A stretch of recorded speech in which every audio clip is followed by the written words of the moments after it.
Hey everyone, welcome back to another episode of the Wandering Road Podcast. I'm your host Chris, alongside my co-host Dean, and this week we are back to our regularly scheduled programming where it's me and Dean doing an episode together with a guest. For today's show, we are pleased to bring you the host of the Highway of the Hidden podcast, Polar Bear, where the wandering road meets the highway. Welcome to the show, Polar Bear. Hey, how's it going, fellas? Great to have you on the show. Awesome to be here. Awesome to be here. We finally get the roads finally collide, I guess. I know you emailed me, I think it was like a couple months ago, asking to get on the show. And I'm going to be honest, I saw the name and I was like, okay, Polar Bear.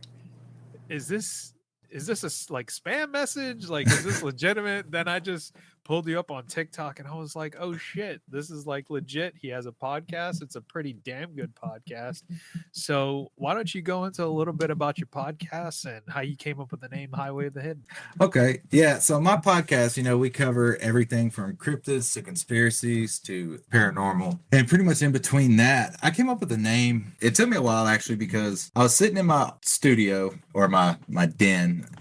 And I was just sitting there, right? And I was running through everything, I went through so many names. I would come up with something, and I'd type it in on Google, and it would already be there. And finally, I was just sitting there, and I was talking to my wife, and I was like, what about something to do with the road? What would be something cool? Like something that people going down and you're going to explore something creepy and be like a highway. And then it just sort of snowballed from there, and it came to Highway of the Hidden. And then it matched what we did, and then we came up with the design and the logo, and then boom, now we're, I want to say 14 episodes in, Highway of the Hidden. And that's pretty much how it came to where it is now. Trying to get it bigger, but, it takes time. When I hear that, I think of Riders on the Storm. Right? Do you guys remember who sang that? I think it was The Doors or something. The Doors? Yeah. It's like a super creepy song. And I don't know. That's really cool. That I love how that lines up. Kind of just like you were exploring a little bit and you had like creepiness in mind. And now we have a collab.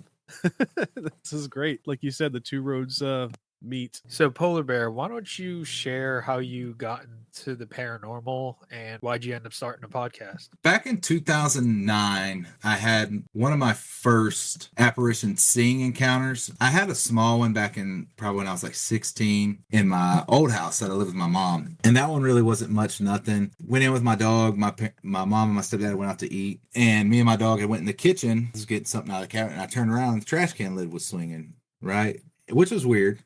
Well, we hightailed it out of there. That was minimal. My next one was about 2009. I was 18, and it was me and my brother. We were at my grandparents' apartment. He went outside. I don't know what he was doing outside, but he had went outside, and I was laying on the couch. And I remember watching, it was some concert on TV, and I was watching it. I was laying there. And earlier that day, my cousin, she had gotten a bunch of furniture from a lady that had passed away. And my aunt had came over and was like, raising a big fit about it, right? She was like, you need to get this furniture out of here. This furniture doesn't need to be here. There's something attached to it, blah, blah, blah, blah, blah. And us being 18, 17, 16 years old, we're like, man, get out of here. None of that stuff's real. So we're laying there, or I'm laying there, and I see something walk by, right? The way the apartment's set up, the couch is against the wall, which faces the front door, and then the TV's in the corner, and then there's a hallway, and then there's a recliner, and then the kitchen.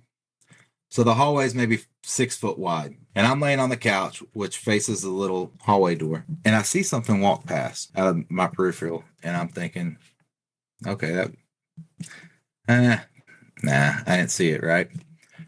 So then, I don't know how long goes by. It comes by again, and this time it stops. And I look, and there's a lady standing there, and you can see her, right? She's not see-through, she's solid. And I just remember she had the short brown hair and these big brown eyes, right? And so I hightail it out. Boom, I get out, I go out there, and I tell my brother, I'm like, there's somebody in the house. He's like, yeah, Grandma and Grandpa, they're sleeping. I said, no. There's somebody else in the house. And he's like, whatever, man, And we go inside. Nothing happens. He scares me or whatever, trying to joke around. About an hour later, he yells, F this, and he gets up and he's running. He runs. And I'm like, why is he running? Why are we running?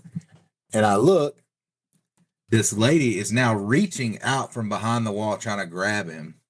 And then she looks at me again. And I get chills. I bolt behind him. And that whole night, the rest of the night, every time we would try to go near the door, try to go in the house, like the door would rattle, somebody would hit it, the windows would shake, the curtains would, it was just, I don't know what happened. They ended up moving. I didn't go back over there. Like, we didn't go back over there till they moved back into their original house. And that kind of started more of the paranormal for me. And that was my first big experience right there, was that one. And then I didn't have another one till about 2 years ago in Fredericksburg. Fredericksburg, Yeah. Virginia? Fredericksburg, Texas. I'm from Texas. Okay. Yeah. So this it's mild.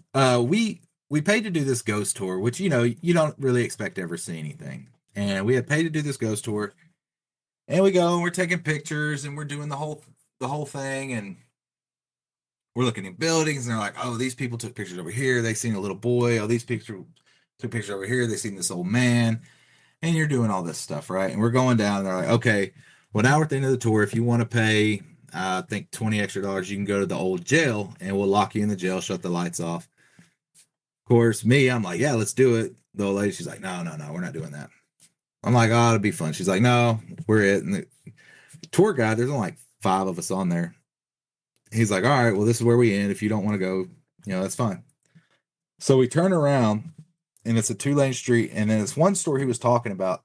Supposedly there's this ghost of this little boy who got, I want to say burned alive or something in the store. And I turned first, and I look in the window, and standing next to this stuffed Santa was that little boy. And he's just standing there, and he's staring at me.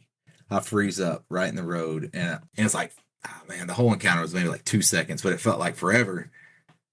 And she's like, what? She's like freaking out. What? And I'm like, nothing. Let's just go. And she's like, did you see something? I'm like, no, we gotta go.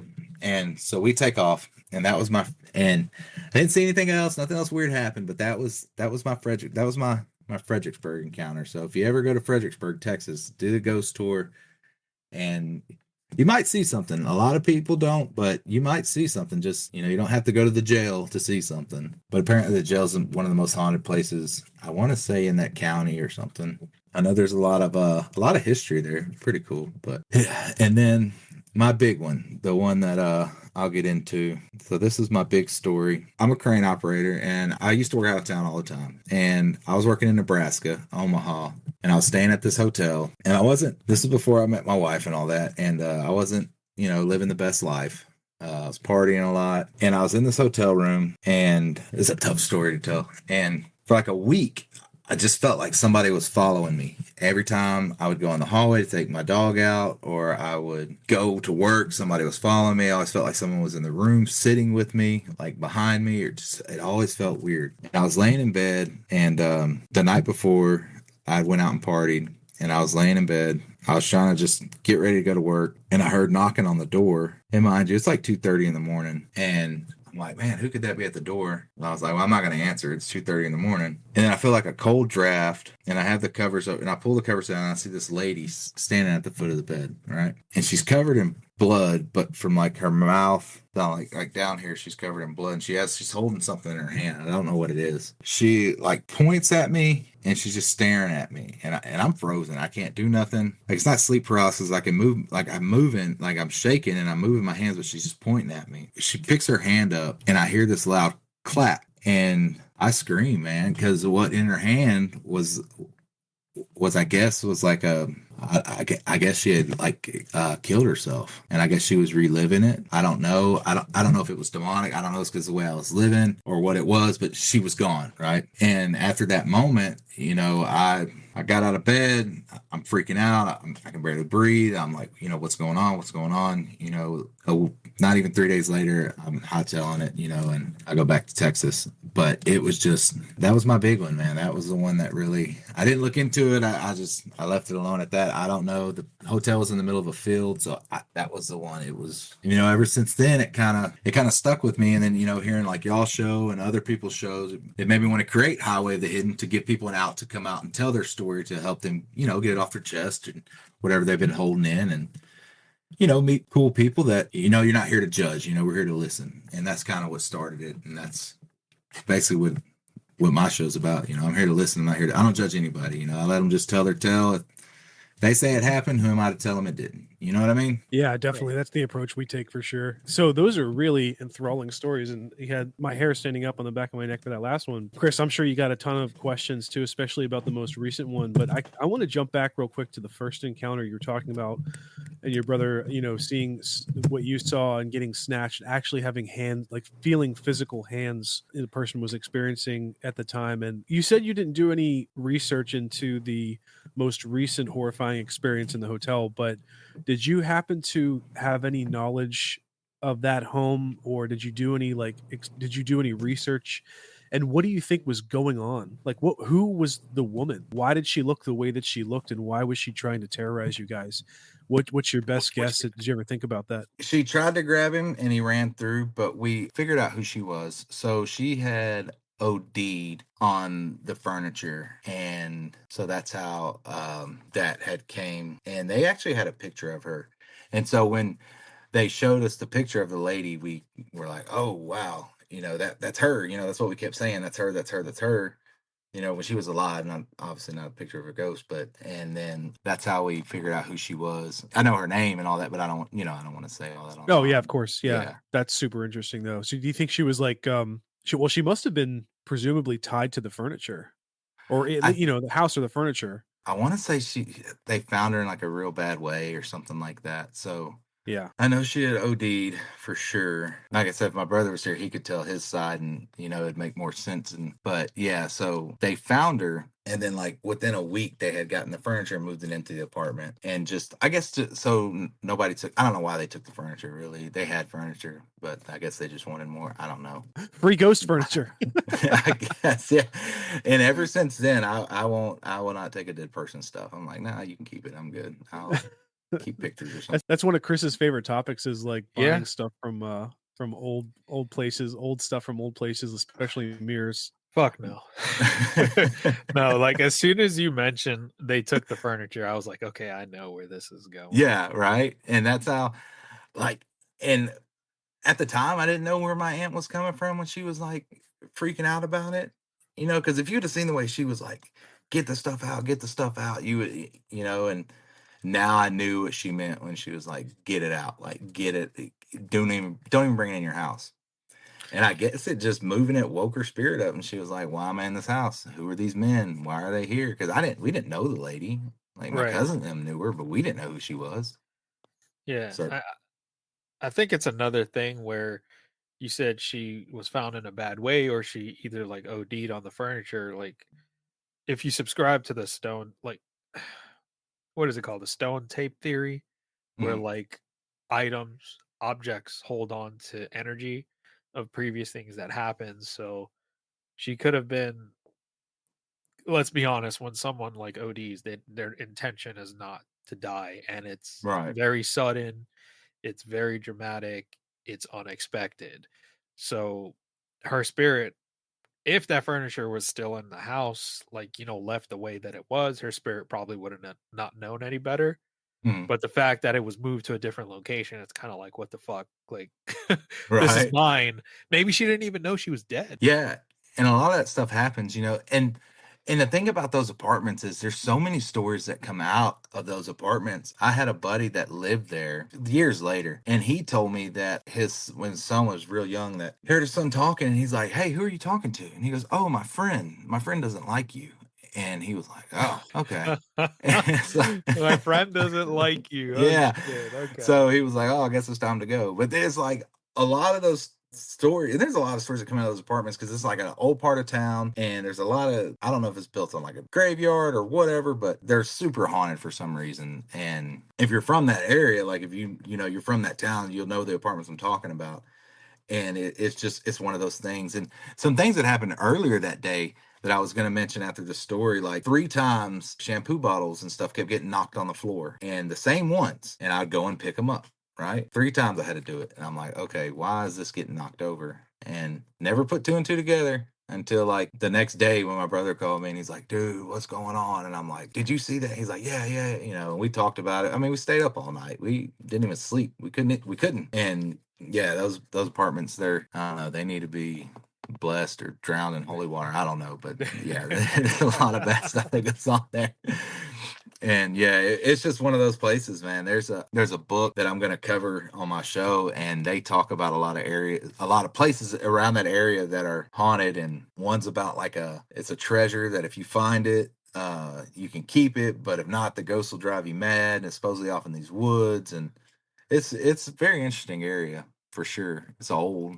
It's like one of the first. It's where one of the first capitals of Texas was. So. And where is this?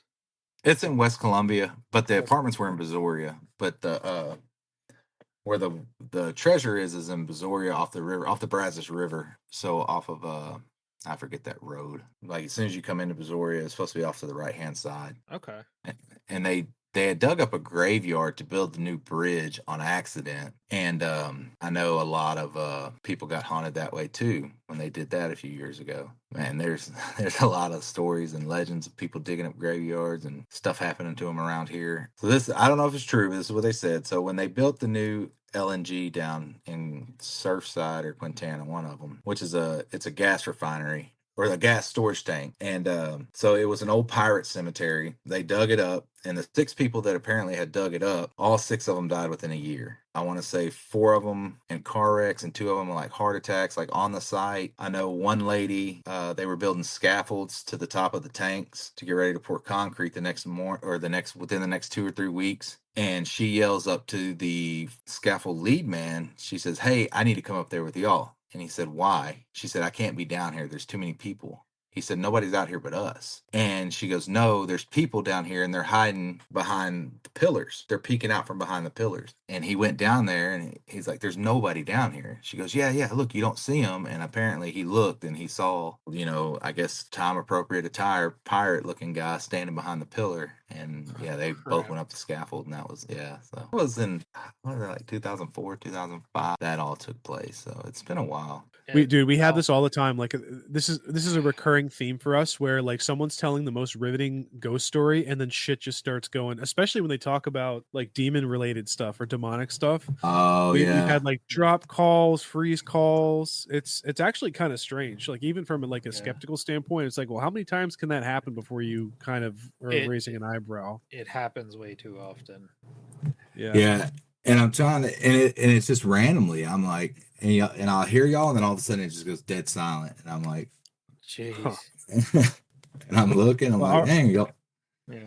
I don't worry, I got my Jesus candle. I thought you were gonna hold up. You got your Yingling and your Jesus candle. The 2 pounds. I'm drinking, and I got my rosary in one hand and my beer in the other. Oh, you're all decked out. You're ready, man. Yeah. I've never heard of a pirate cemetery before. So, is that like where they, like after they hung the pirates, like they just threw them into a grave area? Like why is it collectively a pirate gravesite? Like, did the pirates bury each other there, or was it like after they got tried and hung by the state or whatever, then they were buried in this cemetery? So from what I gather, they just called it a pirate cemetery. I don't know if it really is, but I know in that area pirates were big, because where I'm at, I live in Galveston County. So, but where I was born and raised was Missouri County. They're right next to each other, right? You cross the line, you're in Galveston. You cross the line, you're in Missouri County. But John Lafitte was y'all know who John Lafitte is? Yeah. So where he was big down here. So I'm assuming it was his pirates maybe that were buried, or other pirates were buried down there, or maybe it could have just been settlers that they called pirates. I mean, but I know they just discovered the graveyard. And if you go to the plant, right, you can drive down the little levee road and still see the cemetery. Like they got it gated off. If you go in there, you're automatically terminated. Like you even look at it, you're fired, right? And they have it gated off, and the grave markers, you can't even see how old they are, but they're there. And so apparently they're like really, really old. So I don't know why they call it a pirate cemetery. I don't know if the pirates are actually there, or they just say that just for the shock factor, This is the first time we've ever heard of a paranormal story involving pirates, and I really want to do a deep dive on that at some point. That's really interesting. Yeah, they have a lot of those. There's that one, and then there's one about, I hope I don't butcher this, but I'll try to tell you the story. The violin of the San Bernard River. So basically, the long and short of it is, many, many moons ago, a pirate ship sunk in the San Bernard, and it killed everybody on board, but there was one violinist, right? And he played all the time. It could be the fiddler, violin, either way, the story changes over time. But he sunk, either the Texas Navy sunk him. I want to say it was the Texas Navy sunk the pirate ship. And now they say if you go down San Bernard River, a certain time of year, full moon, whatever the time it has to be, you can hear him playing. If you hear a fiddle playing or a violin, that's who it is. And it's an old pirate. And there's that one. There's, like I was mentioning earlier, the treasure of John Lafitte, supposedly scattered somewhere between the Gulf, all along the Gulf Coast. So that could be from Texas to, the west side of Florida. I think it's how far the Gulf spans. Yeah. But, supposedly there's tons of stories that come out of there. And that in Louisiana, too, has a lot of pirate ghosts, from what I've read and stuff like that and heard throughout the years. This is actually the book I'm talking about. It's Ghosts Along the Brazos. I know, oh, okay. Yeah, it's see if I can find that story and I'll tell you the actuals. I won't read it, but they have the ghost dogs of Orizombo. Here it is. The Phantom Fiddler of the San Bernard River. Yeah, that's what it is. So it talks about like the pirates and how they had how they were transporting, I don't know what they were doing. They were robbing ships, robbing all kinds of stuff. And then there's the buried chest of John Lafitte and stuff like that. Yeah, so this would kind of be it. So it'd be like, and it talks about his buried loot among the sand hills near the Gulf of Mexico and Texas, which would be old Fort Velasco, which is now Surfside. Oh, okay. So when we going treasure hunting? Right? They say it's like millions if we can just find it. But I mean, we'd probably have to beat the old people out there because they've been out there forever. Yeah. with the alarm or the detector, the metal detector. Yeah. Metal detectors, yeah. Oh, ain't no telling what we'd find. Probably more fishing hooks than anything. But you never know. You never know. I know from Seadrift to Surfside to Galveston is a little history lesson. They used to have the Karankawa Indians, right? And the Karankawa Indians were huge. Big for their for Native Americans. I want to say they were like 6'5", almost 7 foot, but all they ate was protein. So if you walk along the bays and you see mountains of oysters, they weren't put there naturally. They're from the Karankawa Indians. That's where they would stop and eat them and then go on about their day. And they just naturally built up over time from them eating them there. You can find all kinds of arrowheads and stuff. Yeah, and no one would ever think to like move them. They just kind of left them there. That's they just neat. Left them there. And if you look at the battle of I forget what battle it is, they fought them. The Britt Bailey's son, which is if you're from Brazoria County, everyone knows about Britt Bailey. The ghost of Bailey's Prairie. Bailey's Prairie's light. If you go down 35, you'll see his light walking down the road. He's looking for his whiskey with his dog. I've never seen it. That's what they say. But his son fought the Karankawa Indians and got killed. And I forgot what year it was. It had to be like 1700, 1800s. But he fought the Karankawa Indians and they got massacred. Both sides. One of my good buddies, he's from Texas. I think I told you he was from in our email that we shared back and forth. I think he's from Tyler. He's from Tyler. Oh, Tyler. Okay. Yeah. Yeah. He talked about like, one of his family members like being one of the original settlers and like fought Sam Houston's army. I think he said he like knew Sam Houston or something of that point. Oh, wow. Yeah, really interesting stuff. But never talked about like any urban legends and stuff about Texas. So it's really interesting because you forget that Texas is fucking massive. Oh yeah. And it was its own country for like a few decades. So I'm sure there's like so much stuff that we could cover about Texas. Oh, dude, we could sit here for 3 days talking about all the urban legends and stuff about Texas. Like when I went on that show, a guy asked me, "Hey, I'd ever heard any dogman encounters in Paris, Texas?" And I'm like, "I don't even know where that's at."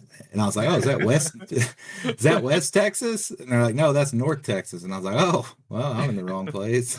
I mean, it's just one of those things. Man, it's just so big, and I know more about like my area, yeah, because I grew up here, listening to people and like I said, reading books like that, and there's a lot of interesting accounts that happened here. From paranormal to cryptid. I mean, I had that one guy on my show, Monty, and he was talking about UFO sightings in Dayton, Texas, which is 2 hours from me. I had no idea. And apparently, once I posted that, people are like, "Oh, yeah, there's UFO sightings all the time in Dayton." And I was like, "Oh, I guess that's a thing."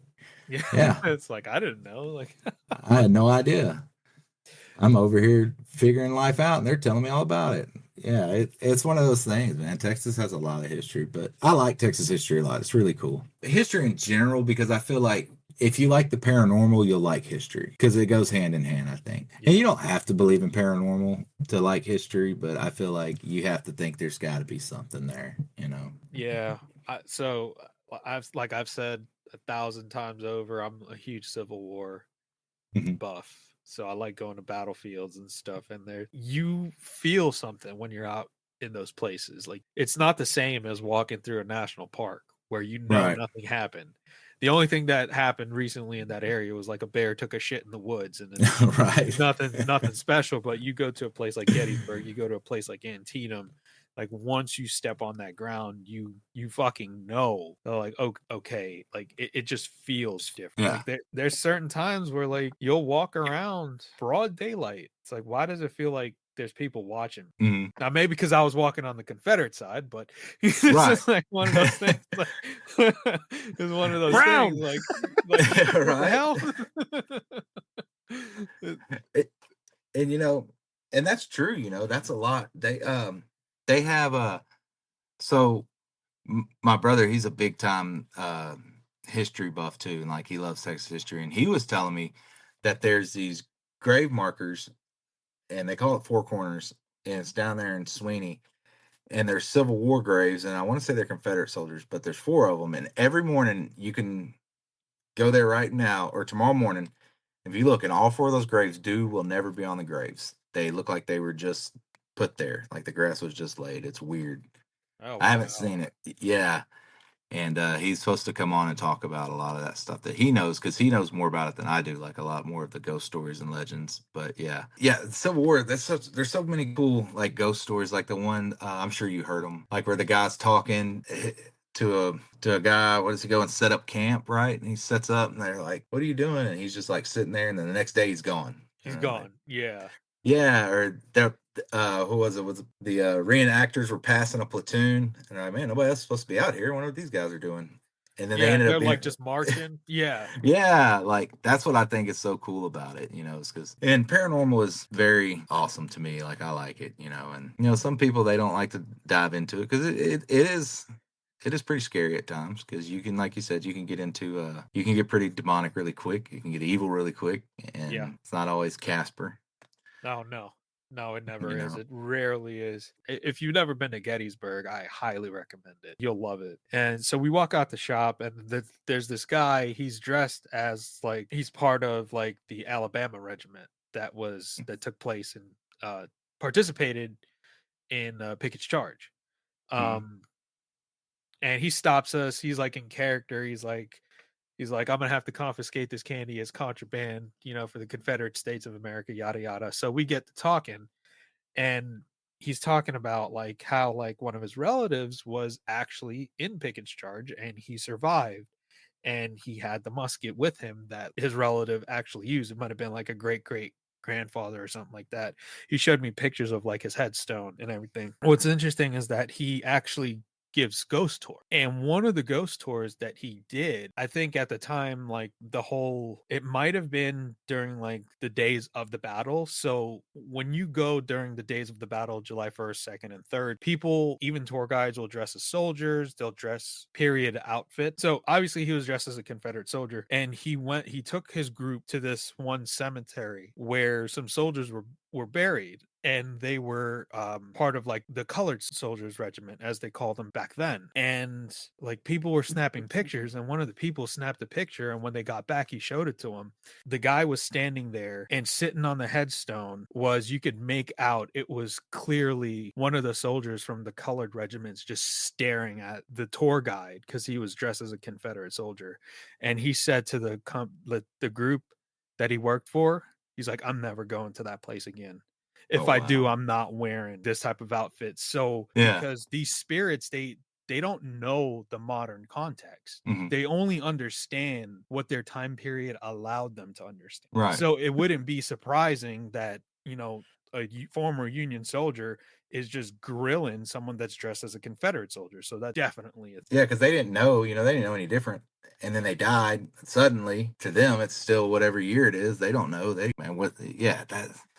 And that's what's so cool. And they say, because I had that lady on about Gettysburg, and I was listening to the episode, and I remember people telling me, and she had a lot of stories, and people were like, when you're hearing it, half of her audio just cuts out. And I'm like, what? And they're like, yeah. And I was listening to it. I was like, oh yeah, it does. And I'm like, man, it's so weird. Almost like they don't want to be talked about. But she had a lot of amazing encounters. And I actually posted some of the pictures. I'll send them to you through email so you can see them. And one of them you can clearly see a leg, and it's those type of things, And I remember she was telling me a story. I forgot how she said it, but I hope I don't butcher this, but they had either she took the picture or somebody she knew took the picture, but they had walked up that morning and there were 3 guys hanging from the bridge, and I think they were deserters, but it was ghosts. They weren't, alive, but obviously they weren't alive if they were hanging, but it was a picture and they had 3 bodies hanging from a bridge. And I don't remember how she said it, but it was creepy. And I was like, dang. And she was like, yeah, that happens a lot. A lot of people get crazy stuff. And did y'all ever see those videos on TikTok, the ghost running through like the cemetery? Yeah, I looked that one up. I seen that one, I want to say about a year ago. And that's what intrigued me a lot about Gettysburg, because you can see him clearly, like a guy, he's walking, he's recording, and you just see him taking off. And you just see it looks like a lot of mist, like going in one direction, but it's a ton of it at one time. And it's like they're charging. It's pretty cool. Yeah, check that one out. I want to say it's on TikTok. If it's not, it's definitely on YouTube. By the way, I never thought of that before with if you die, let's say you're a Confederate soldier and you staunchly believe that slaves are necessary for society, and they justification of the Bible, whatever you want to say, what they believed in, and you're just watching people of different races walking through the area where you died. That's such a weird concept. And my brain immediately goes to, well, what's going to be the next that in our future? And I think for our generation, as our generation, like millennials or whatever, starts to die, when we get older, we're going to watch our children and children's children fall in love with robots, and the robots are going to be sentient. And they're like, no, grandma, grandpa, we love each other. Those fucking robots, they need to be all shut down immediately. and then we die. And then there's sentient robots taking tours through where we died. And we're just pissed off at the robots. Like, oh, that fucking robot. Oh my God. That's such a weird concept to think that when you die, you keep what you believed in and the when you were alive, that's what you're stuck with as a brain. That's so scary. Yeah, that really shits on our theory that we had, that when you die, you just gain all the knowledge and consciousness of the universe. So that really fucking puts a damper in that. Dude, I'm telling you, I'm telling you, man, imagine you die and you wake up and you're in an Egyptian temple or an Egyptian pyramid. And then you're like, what the fuck is this? And then Ra's in front of a whole group of people, and someone smacks the back of your head bow, you idiot. And it's just what's happening? What? We're worshiping Ra now? Jesus. Yeah. A totally different time period, man. Oh my God. It's something I've always thought about. When do ghosts update, right? When do millennials and all them, when do they update? When do the ghosts stop being from the 1800s and start right? Being from the 2000s and understanding technology? Yes. Even better. And adding on to that real quick, what I'm so blown away by is this concept that, so ghosts are ethereal and they're not really physical, but we have this thing called gravity on this planet and not only do we have a planet that's spinning and there's a gravitational pull, we're also hurtling through space at 1,000,000 miles an hour. And so that means that if the ghosts are if they're located or stuck to the place where they were on Earth, there's some kind of gravity related thing, because otherwise they would just fly off and be occupying that point in space from 100 years, wherever the Earth was 100 years ago. So that's really weird to me. That's pretty cool to think about it. You just made my brain hurt. Yeah. No, that's what I do. That's why I'm here. No, that is a good point you brought up, Polar Bear, about when do ghosts update? When do we transition to okay, the 1900 ghosts is okay, the 1800 ghosts are gone. I think it might. Okay, this might be a little complex, but I think it's a combination of the paranormal. I think it's a combination of like a tulpa, and I think it's a combination of us knowing the past, like going back to like Civil War spirits. It's like everybody knows what the Civil War is, so people are not going to forget. And I think the action of not forgetting and actively talking about it could potentially feed the spirits or whatever the energy that they need to stay relevant. Right. Yeah. Because it's always like the old haunted locations that everybody knows about and keeps the ghosts alive, I guess. They're feeding the energy into it. Right. Yeah. Because it's like if you go to like a place, like you go to like Arizona or something like that, and it's like, okay, this is where freaking Doc Holliday popped Johnny Ringo in the head. Like nobody's reporting ghosts of Johnny Ringo. Right. Because it's like, okay, cool, whatever.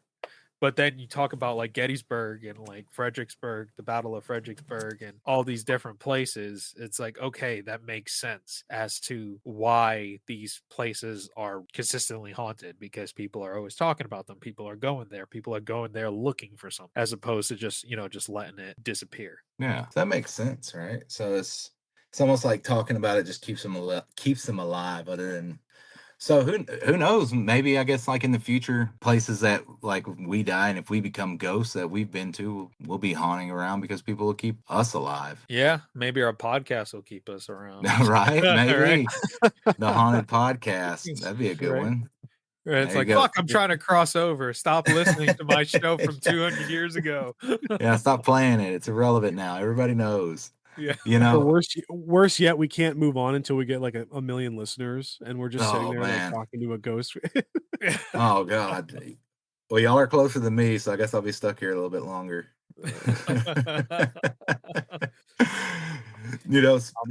Where you mentioned the National Forest, and I just had to bring this up because I actually, it's a conspiracy theory and it's so stupid, but somebody went into a deep dive of it, and I just want to throw it out there for y'all. Y'all know who won World War II for America and why we have National Forest? What, Bigfoot?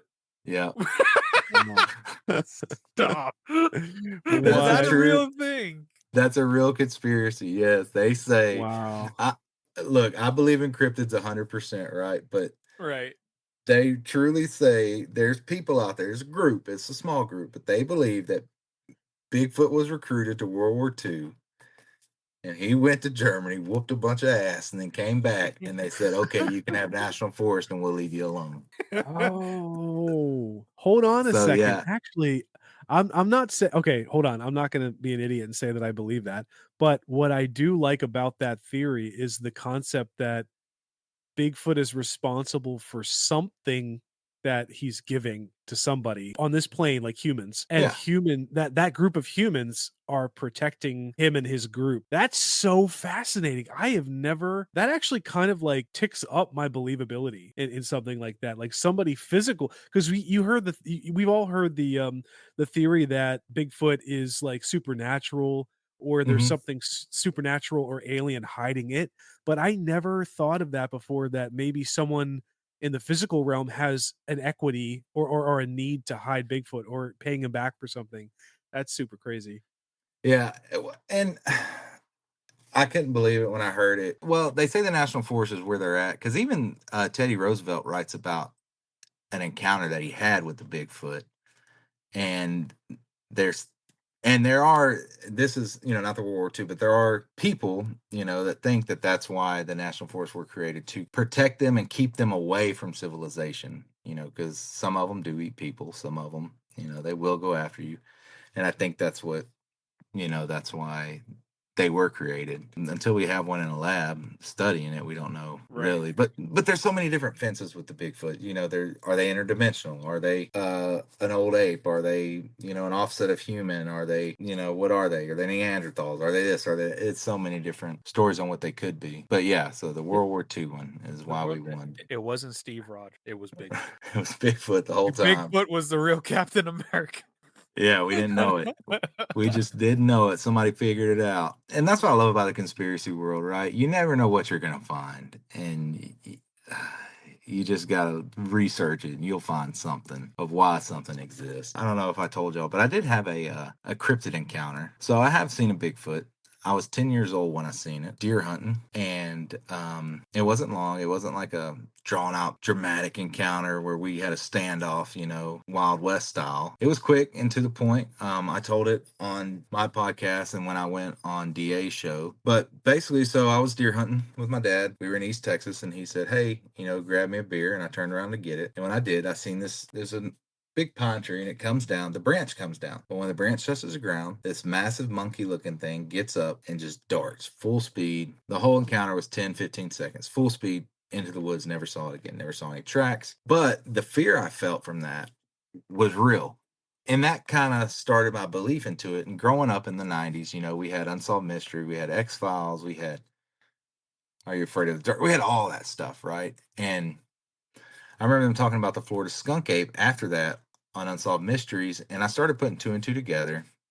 And that's when I realized, as I got older, I realized I had a Bigfoot encounter. And that's, started my cryptid journey. As, I've believed in cryptids since then. I was probably 10, so 34 now. For 24 years, I've believed in cryptids. Do I think they're out there winning battles? Who knows? They might be. But as far as them being real, yeah, I think they're real. Dean, that sounds like your encounter you had, right? With the tree shaking. Yeah, dude. Okay. I mean, unless it was like a baby Bigfoot. I'll retell this story real quick and get your perspective on it. So I think I was about like 11 or 12, and I had just gotten my first like little rifle, and it was just a 22 Marlin. I was like so excited, like I loved the concept like of hunting. I was getting to an age where I was like going to start going to hunt with my dad and stuff like that. So I took this rifle out, and I was walking around my grandparents. They basically had, I think they had maybe 8 or 9 acres. They had a pretty big piece of land in Western Pennsylvania,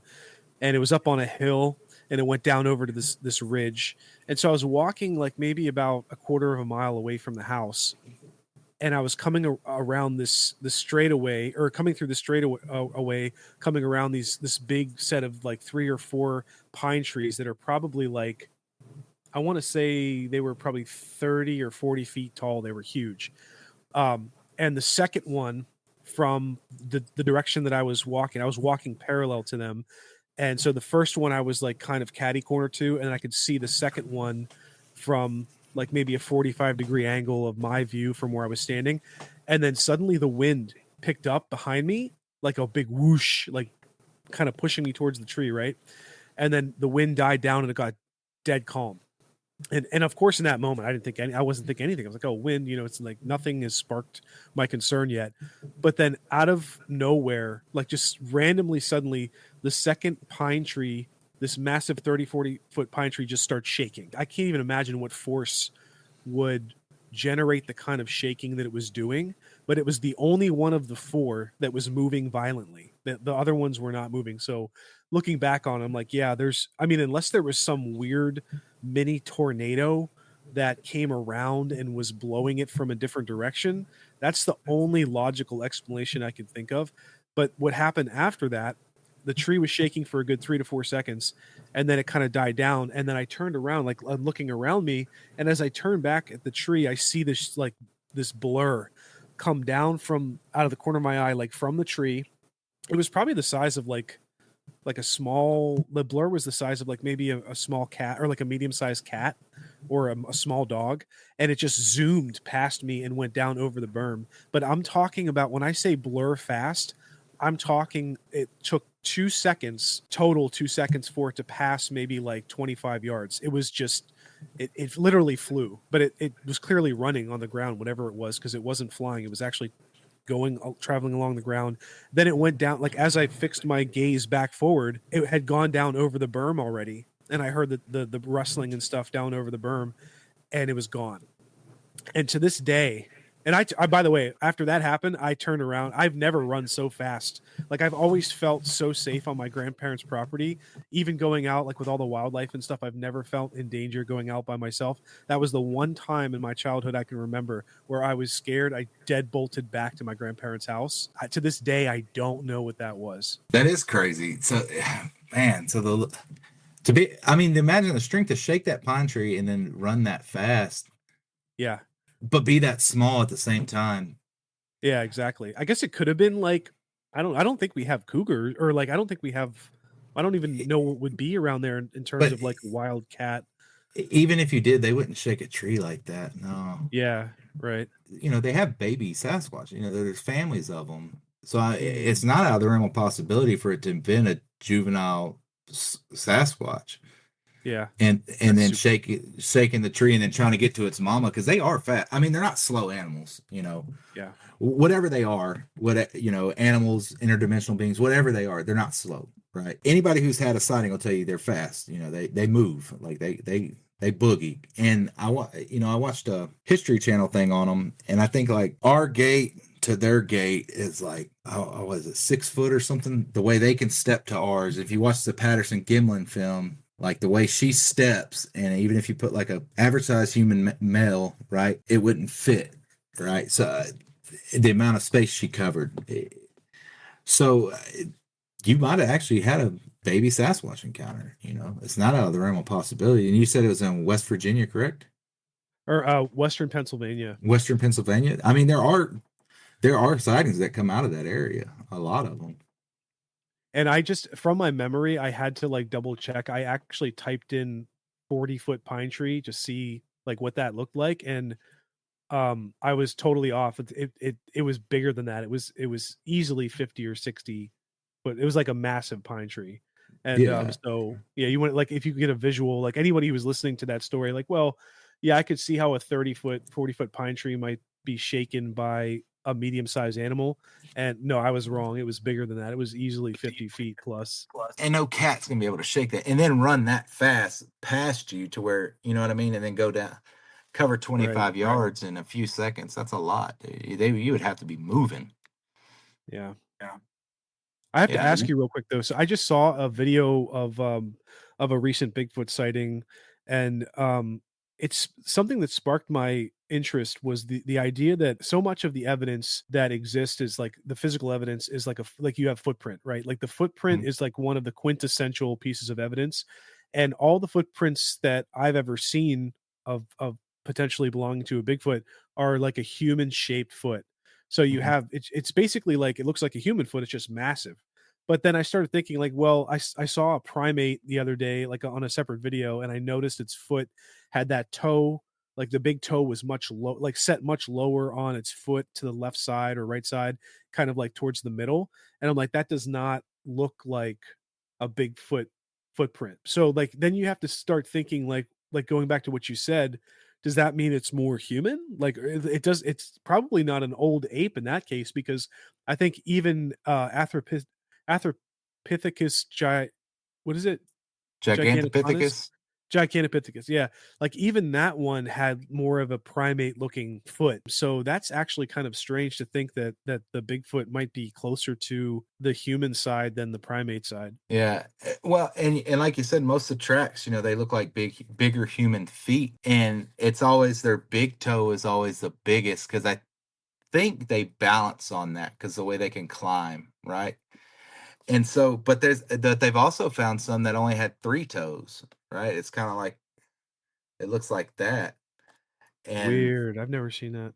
yeah, you can look those up, and there's different types too. I didn't know that, but apparently there's different species of them too. So there's one called a gugway. It means face eater, right? Gugway is a Native American word. I forget which nation it belongs to, but I know it's Native American. But it means face eater, and that's a very violent like encounter if you have an encounter with one of those.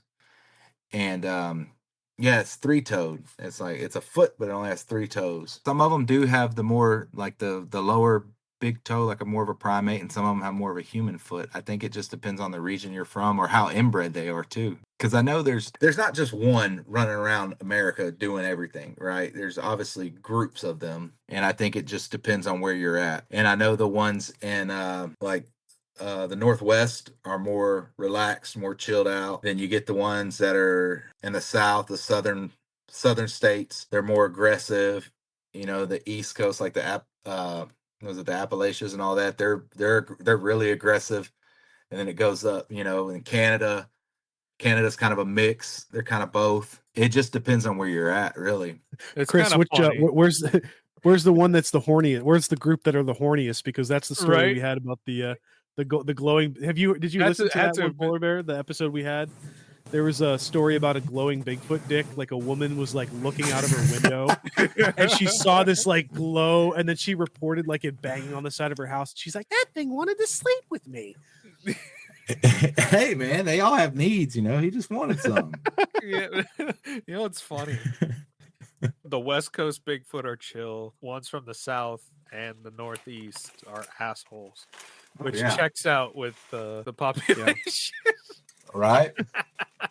And they'll let you know it too, man. They're aggressive. They don't like you in their area either. They'll holler at you. They'll throw things at you. Because if you look at like all the missing 411 cases, right? And they found out like I want to say they just found out, but they found out like all the cave systems connect, all the mammoth caves and stuff. They all connect from like wherever they start all across the U.S. Yeah. And they're thinking they use those as like natural highways. So it's like, man, I don't know. You never know, because like if they are, I don't think they're supernatural. I personally think they're actually animals, some sort of like sentient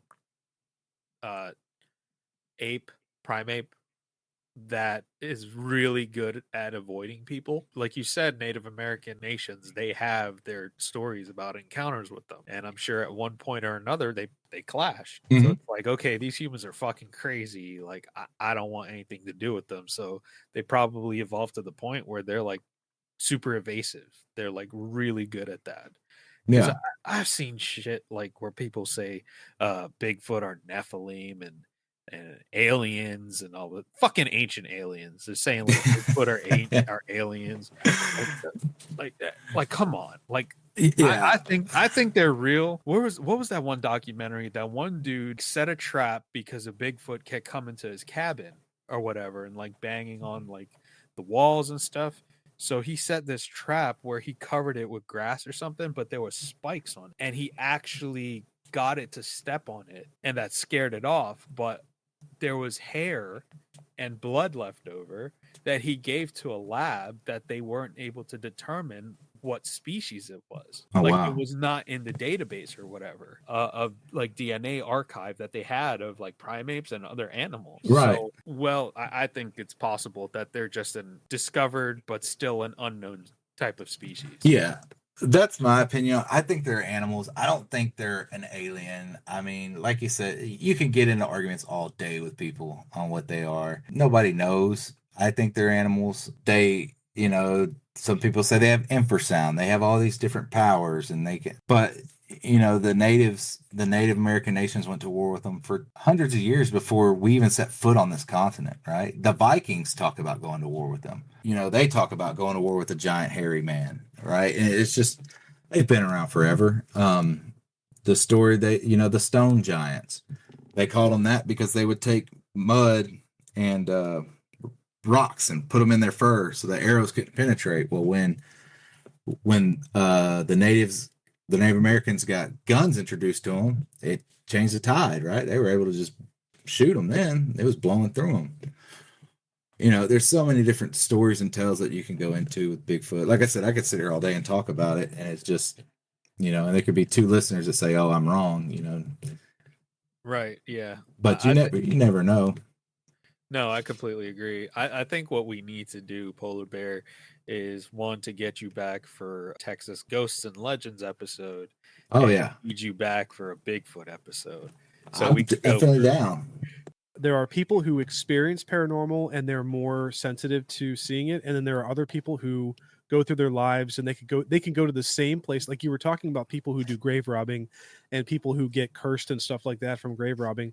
But then there are also stories and reports of people who like live in haunted houses. They actually rob graves, people who work in mortuaries. Some people like have no experiences whatsoever. Like they could walk through a haunted house. They could live in a haunted house and not think twice about it, not have any experiences. But then somebody else, the same kind of human, another human, could be doing these things or living in these places, like you yourself lived in places where you've had these experiences. Does that resonate with you at all? Does that make sense, the question? Yeah, it does. I think a lot of it, like you said, I think it just depends on how open you are to it, really. Some people aren't open to it, or some people, because how many times have we heard the story, where it's like the wife and kids will say, "Oh, this is haunted," and the dad will say, "No, it's not." They could all be Right. Yeah. right. They could all be sitting in the same room. The wife and kids see the ghost, and the dad can be looking right at it, saying, "Nah, it's just it's just a shadow, from the neighbor." But no neighbors live around, right? And I think it's just how much you deny it.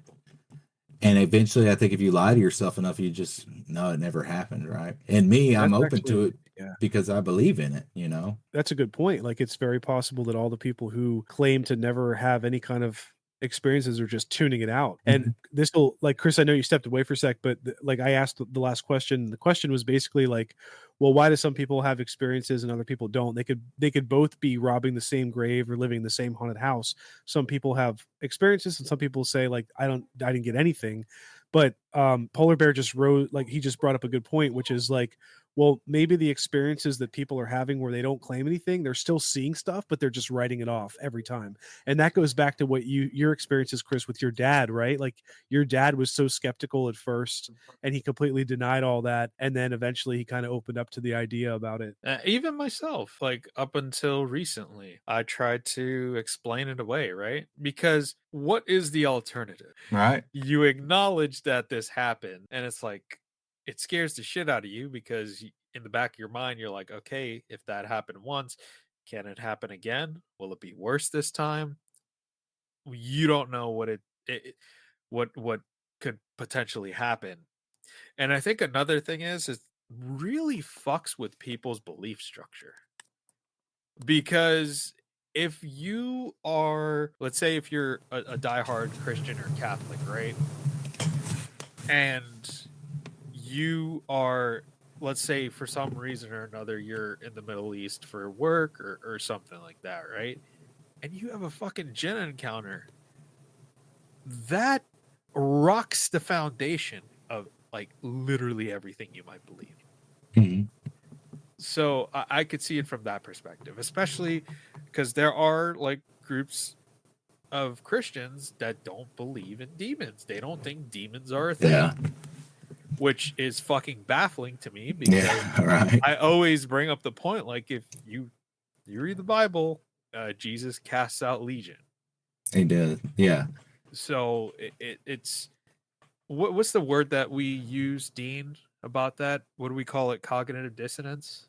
Oh yeah, yeah, holding two Yeah. conflicting thoughts at the same time. Yeah. People are very comfortable in their own bubble. When you live in a world that is very modern and you live in a world like you get exposed to the paranormal, it shakes your foundation because you quickly realize that there are other things out there aside from the little perfect cocoon that you encase yourself in. There are Right. different religious beliefs, there are different cultural beliefs. People do things differently. Mhm. And if you are afraid of the unknown, or for one particular reason or another, you don't like it, like I could see that as a reason as to why people will just shield themselves and just live in constant denial. And like, no, that wasn't real.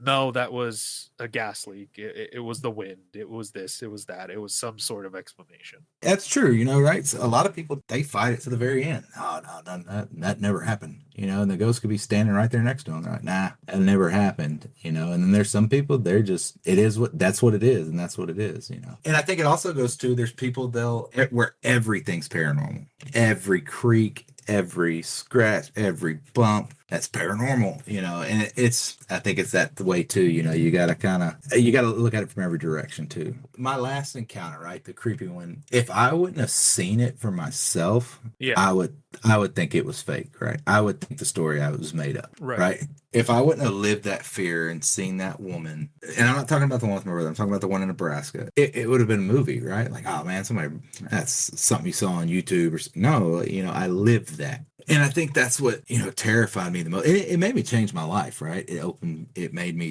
switch to God. It made me switch to Christianity. It made me change who I was, and of course I had more steps along the way to push me towards that, as I got older. But at that time, I wasn't living right. So I don't know what it was that I saw, but I know it wasn't natural, and I know it wasn't human, I don't think. That was my question. You said when you were in Nebraska, you had your dog with you, or? Yeah, so I have a little Shih Tzu mix named Boudreaux, and I've had him since he was a puppy. He's not in here right now. He's with my son, and he goes everywhere with me, right? And this was before I met my wife, and I had him with me, and I used to take him for walks and stuff, and when I worked out of town. And he was in the room when it happened, but I don't remember seeing him. And I think he was under the bed because once everything like snapped back to reality, I want to say he came out like 30, 45 minutes later. He finally came out from under the bed, but he was still cowering. Like he didn't want to go back in the room, but he didn't want to leave the room once, you know what I mean? Right. And I think that's an important detail. And that's why I asked that question, because people can immediately listen to your story and say, okay, you had sleep paralysis, you were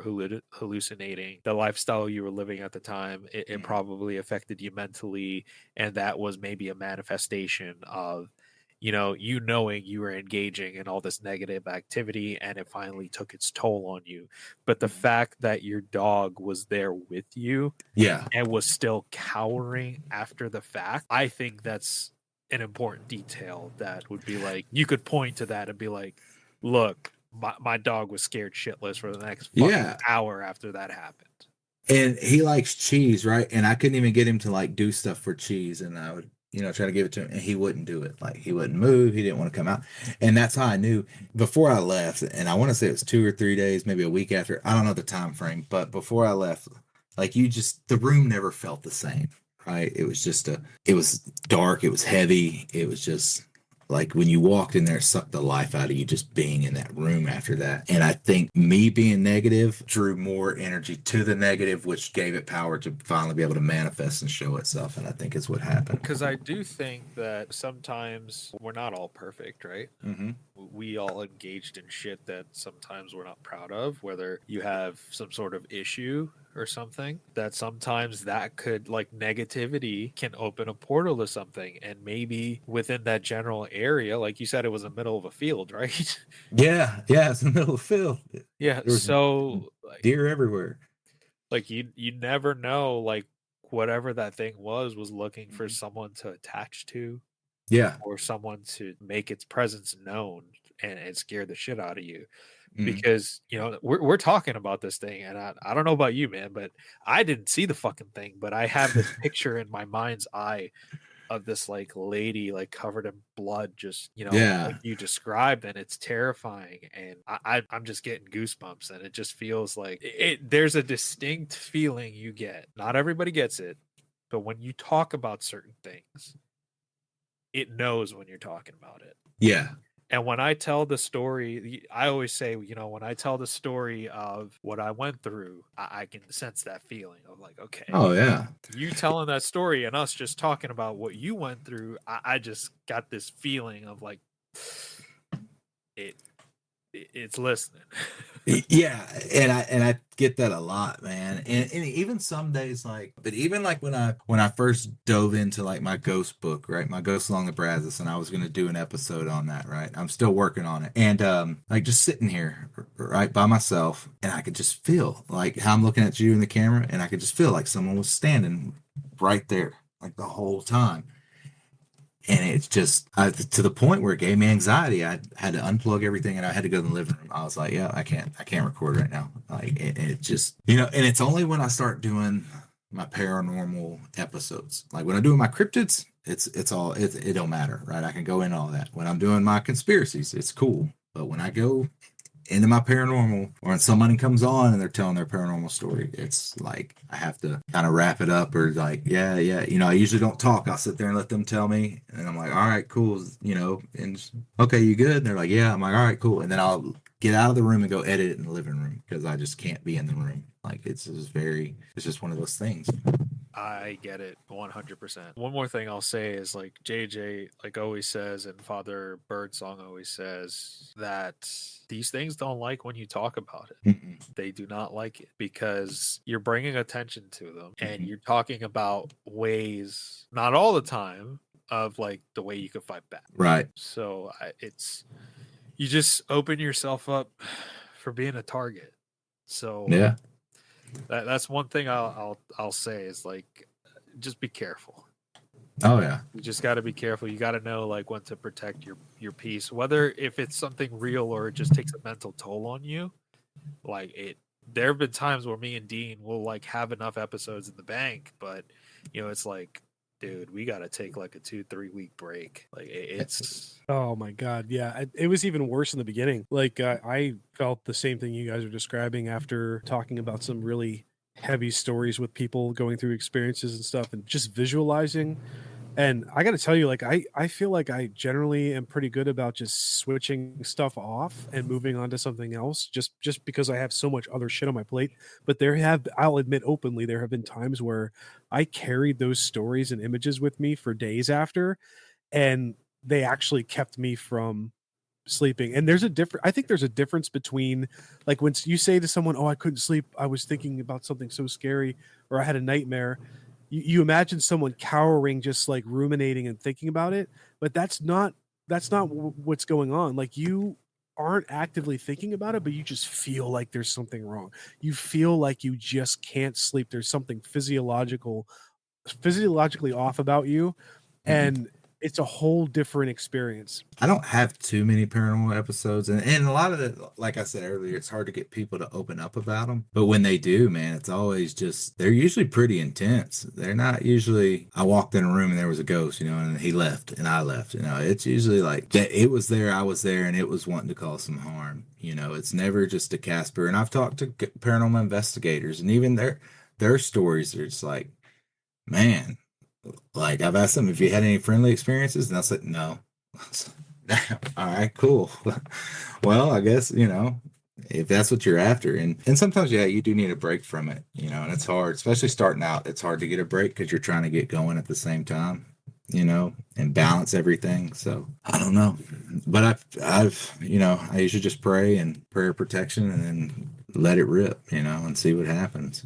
No, I completely agree. You just got to do what you can to protect your sanity and protect yourself. Last thing I'll say is, to your point, Dean, there'll be instances where I'm just like laying in bed and something just tells me to like just look out my bedroom door expecting to see something. And this is like recent, and there's nothing in this house. Like, yeah, there's nothing here. And it's like, fuck, is it, following us because we're talking about it and it's feeding off our energy? And it's like, I hear stories from JJ, like he starts Southern Demonology and then he starts getting all these fucking health issues. Like, shit starts happening to his eyesight, and it's, man, it's a fun thing to do, but it's also, it can be dangerous. And I know the skeptical people will be like, oh, it's bullshit, whatever, but until you live it and experience it, I can't really.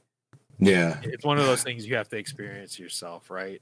Yeah, you got to be there to see it, but just like the question, there's going to be people, they'll see it and they'll still say it never happened. So, I mean, you can't flip everybody, right? No, not at all. Hopefully they make good listeners, because as long as they tune in to the show, that's all that matters, right? I have to bring this up. We're all millennials talking here, and I think we all generally had the same experiences growing up, in a sense of like what we were interested in and the things we all experienced, weird things. But I don't know about you guys, but I remember like back in, say, like the 90s, maybe even the early 2000s, we're still, kids. And that time period is like, when I think back to that with like the X-Files and like the whole, like, are they out there, or like what's going on with ghost stories or whatever, like our parents and like the adults around us when we were kids, I don't remember them ever being able to hold a conversation like this. Like the way that they approach these stories and experiences, it was always like, oh, hush hush, like it was all like kind of like juvenile, like, ooh, what is this, what is that, like. And even as kids, I remember having that feeling like, oh wow, we have to go talk about this. And it's there's something like theatrical about it. But now that we're older and we're able to articulate and reflect and analyze, like I feel like we're the first real generation in modern history that can get after these questions in a serious way, not just like hyping it up. Does that make sense? Like, it's just like a different air of how we approach it. And it's strange to think about that. It's kind of like scientific at the same time. Well, it's like, it's also unexplainable, but also kind of like scientific at the same time. Yeah, you're right, dude. It's very different. compared to that's how we were weird. raised. They didn't want to hear it. They didn't talk about it. It was always hush hush, you know. It's all movies, right? But now we're the generation that ripped it all open, right? We're the conspiracy generation. We're the generation that, you know. Yeah. We're the generation that likes to break boundaries and ask questions. Yeah. And, Yeah. man. I guess as long as you ask questions and don't subscribe deeply to stuff you don't really know about, and like until you know about it, just like, you know, but you got to explore it first. But I don't know. I feel like we have that, like, there's something extra for our generation. Not everybody. I mean, there are still people out there who don't want to approach this stuff at all. Mhm. But Oh, if you yeah. approach it with an open mind and like we're like what we're doing and having the conversation, it just feels more lucid. It just feels more real. For sure. Feels more natural. Yeah, definitely. But Polar Bear, thank you for coming on to today's show. We had a great conversation. Like I said before, we'd love to have you back to talk about Texas ghost stories, some urban legends from coming out of Texas, along with talking about more Bigfoot stuff. I think that's freaking awesome. Yeah, for sure. Let me know when, and I can get quite a few Texas ghost stories put together for real. Oh, absolutely. We definitely will. We'll get that on the books, man. But for our listeners, tell us where they could find you, where they could find your show. You can find me on YouTube, Spotify, and Apple, Highway of the Hidden. And if you want to be on my show, you can shoot me an email, polarbear, HOTH@gmail.com, or you can look me up on TikTok and Instagram, polarbear, HOTH. And then we have a Facebook page, Highway of the Hidden. You heard him, folks. Go give his show a follow. Go give him a follow on social media. Polar Bear's an awesome dude. His show is awesome. Let's help him grow. I think you're at 15 episodes now. Let's get it rolling. Let's build him an audience. And folks, I hope you enjoyed today's episode. Thanks for tuning into today's episode of The Wandering Road. You can find us on Apple, Google, Spotify, and most podcast platforms. Be sure to subscribe and share. Also, don't forget to give a follow on Instagram at twroadpodcast and follow my TikTok at twrpodcast. Take care, and I'll catch you on the next one.